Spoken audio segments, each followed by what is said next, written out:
Hi all, கிச்சனுக்கே போகாமல் ஒரு carrot halwa பார்க்கலாமா?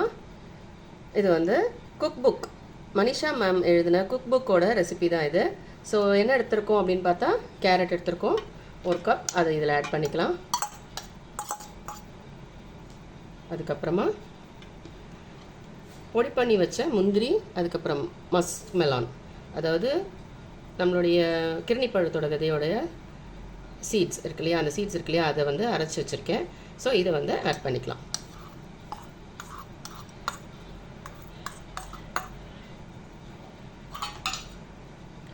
அடுத்தது டேட்ஸ் ஒரு 1/2 கப் அளவுக்கு இதில் ஆட் பண்ணிக்கிறேன். அரைச்சி வச்சுருக்கேன், அதை ஆட் பண்ணிக்கலாம்.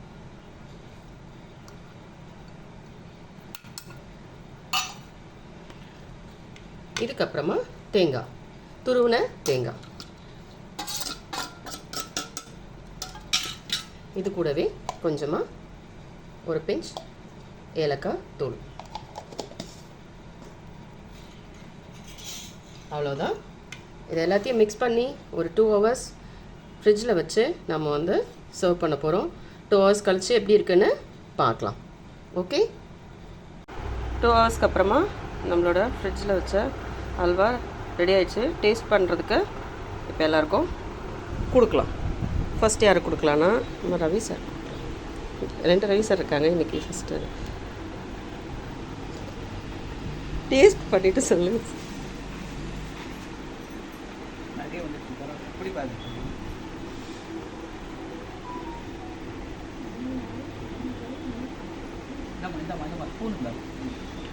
ஸோ ஏசி வாங்குறதுக்கு ஏசி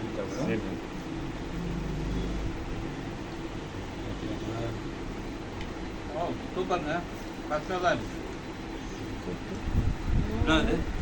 இதில் எப்படி பண்ணிங்கன்னு அப்புறம் சொல்லுங்க. எக்ஸலண்ட். கேரட் அல்வாவா?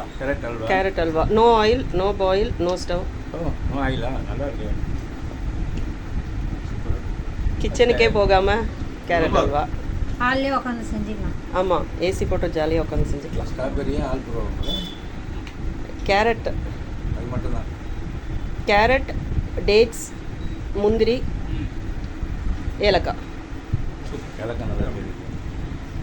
நீங்கள் ஒரு டப்பாவில் போட்டு அப்போ 3 மாதம் டார்கெட் அப்படியே குறைஞ்சிடும்ல, அப்படிதானே? நீங்கள் இருக்கிறது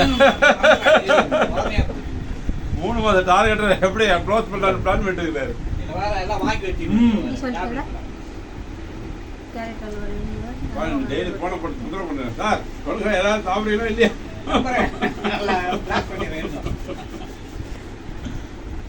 thank you sir. Thank you Raj sir. ஆனால் பண்ணுங்க, நம்மளுக்கு ராஜ் சார் நம்ம கையில் டச்சிலே இருக்காரு. நான்